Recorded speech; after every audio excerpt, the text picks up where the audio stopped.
When my grandmother passed away, she left me her old house, a creaky, dust-covered place that hadn't been lived in for years. It smelled of cedar, candle wax, and secrets.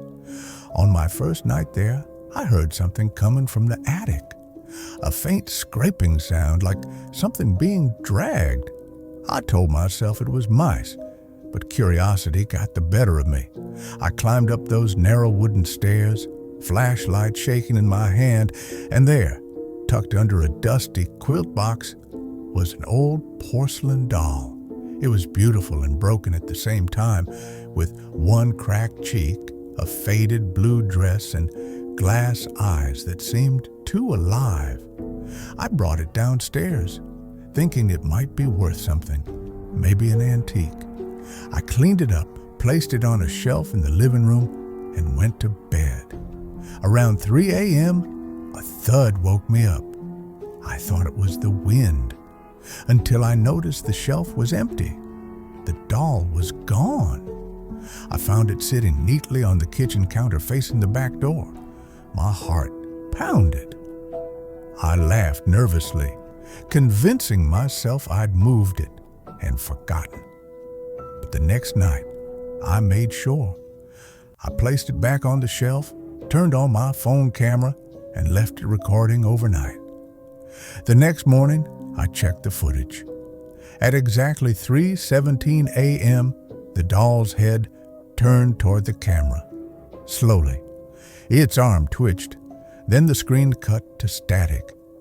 I deleted the video immediately, telling myself it was a glitch, but that night I couldn't sleep. Every floorboard creak sounded like footsteps. I went to the attic again. Why? I don't know. And found a small wooden box where the doll had been. Inside were three things: an old photo of a little girl holding that same doll, a hair ribbon, and a note that said, "Don't leave her alone." My stomach twisted. I started digging through the house records and found out my grandmother had a sister, Evelyn, who died in that very attic at the age of 8.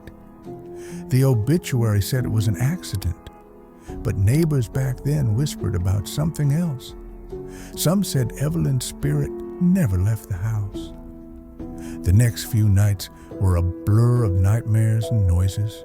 I'd wake up to the sound of giggling, faint and childlike, echoing through the vents. One night, I woke to find the doll sitting at the foot of my bed, its cracked face half in shadow. Its glass eyes were cloudy, but I swear they were following me. I threw it into a closet, locked the door, and decided to sell the house. But when the buyers came for inspection, the closet was empty. The doll had vanished. They pulled out of the deal after their child started screaming about the lady in the blue dress.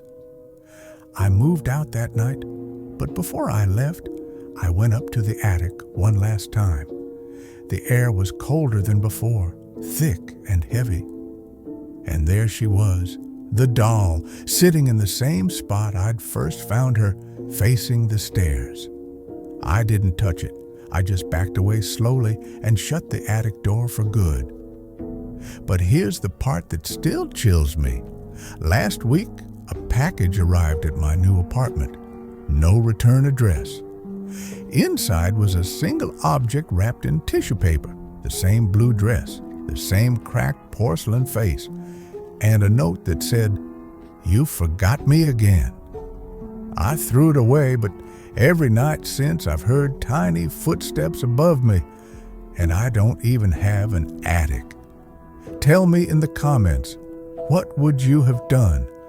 Burn the doll, bury it, or keep her company?